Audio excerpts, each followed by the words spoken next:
Ora, olha quem está aqui de novo. Eu tava assistindo animes onde eu sempre assisto e lembrei que ainda tenho vídeos para fazer. Então estou aqui para cumprir meu papel. Então vamos parar de enrolação. Vocês lembram que o bêbado entregou o Hiro, mas que velho merda, hein? Os guardas da cidade chegou, e pra ser bem sincero, para um jogo com esse nível de realismo os guardas chegaram muito rápido, mas quem sou eu pra julgar, né? O prota tenta fugir, mas o velho dá um golpe de karatê e para ele dá um mata-leão no mesmo. E além de ser velho, ele ainda tem gota e consegue fazer isso, vai saber, né? O velho entregou o Hiro por dinheiro e também como uma forma de pagar a pena. Sim, o cara foi preso por 13 anos em um jogo eletrônico a cada uma. O que é mais estranho é por orgulho o cara não consegue largar o jogo e ainda por cima é louco. Os guardas levam o Hiro para o meio da cidade e o povo até pega no guarda. Por algum motivo esse guarda tem nariz vermelho, vai saber, né?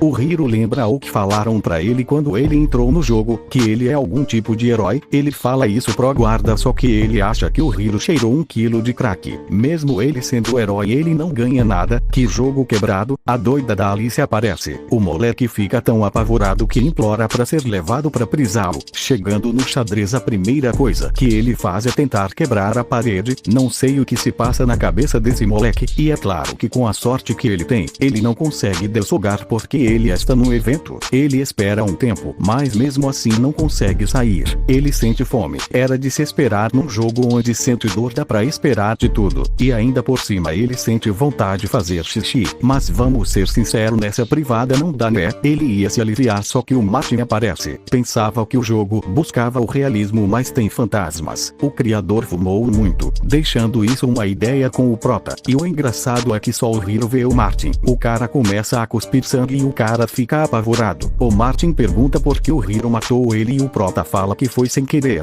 Raramente essa desculpa cola, né? O idiota começa a rir da situação do fantasma. Quem ri numa situação desse, né? Esse idiota ri. Deixando isso de lado, o fantasma manda o Hiro repetir uma promessa que fizeram quando eram crianças. Ele fala que não sabe. Ele fala que por mais que eram amigos de infância, ele não lembra porque começou o jogo agora. O Martin diz que vai assombrar o prota até ele lembrar da tal promessa. E assim começa a hora do Martin. O prota lembra que o velho Gigi falava sozinho, então deduziu que ele também estava sendo assombrado. Depois de uma demonstração do que vem pra frente, ele começa a gritar. E é muito engraçado os gritos desse dublador.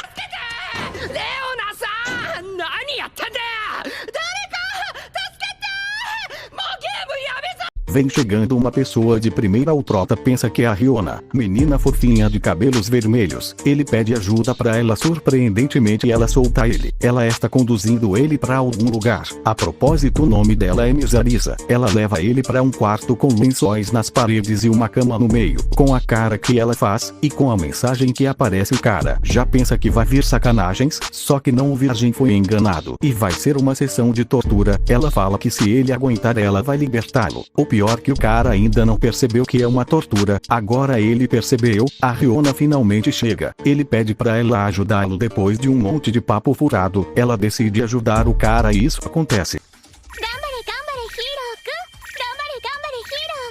Ela é inútil, mas repete o que a doida da serra falou. Se ele aguentar ele será inocentado. Ela começa a cortar ele e isso acontece.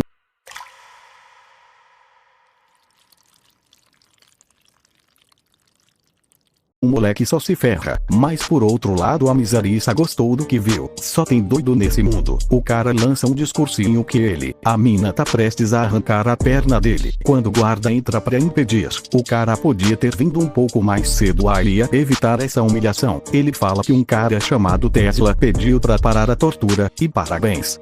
Ele recebeu um novo título, Chuveirinho, assassino do melhor amigo que teve um acidente. Só dá merda pro lado dele. Ele consegue a liberdade e sai do jogo sem dar satisfações pra fada. Depois dessa treta toda, o moleque volta pra realidade. E que bom que ele não se mijou na vida real. Uma corrida vai começar e o prota vai participar. Ele sempre correu rápido no fundamental. Uma mina e a irmã dele vão lá pra desejar boa sorte. A irmã dele tá voltando a respeitá-lo. Ele troca uma ideia com o amigo dele. Ele fala que um tal de Tatsuya ia competir. Acho que ele é o atual cara mais rápido, e pra piorar tem olheiros, ele tá indo pro banheiro. Mas o cara não sabe onde fica o banheiro na própria escola. É foda. Aparece um cara que é um corredor que também me recuso falar o nome desse cara. É impressão minha ou esse cara parece muito com aquele guarda de nariz vermelho. Deixando isso de lado, Prota fala que ele é um medalhista e sinceramente isso não importa. O importante é que isso acontece.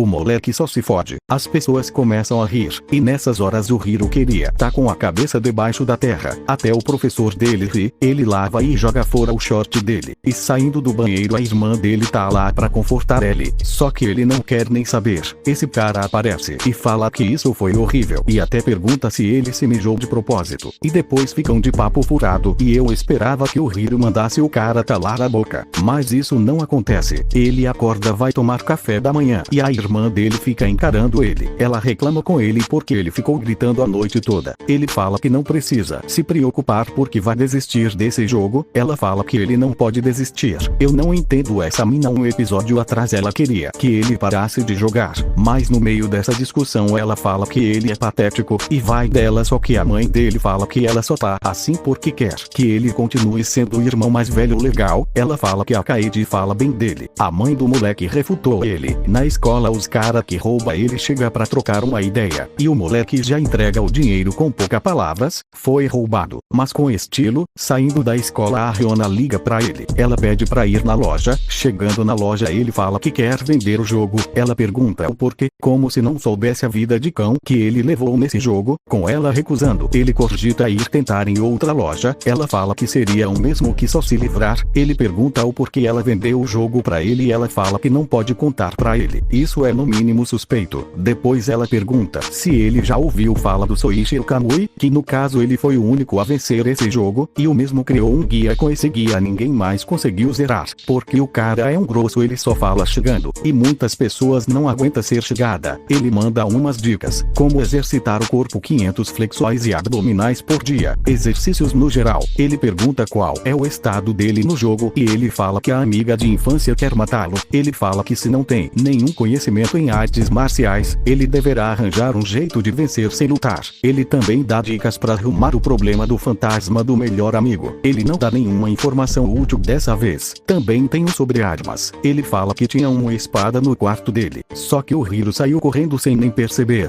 E sério, esse Kamui não tem como engolir.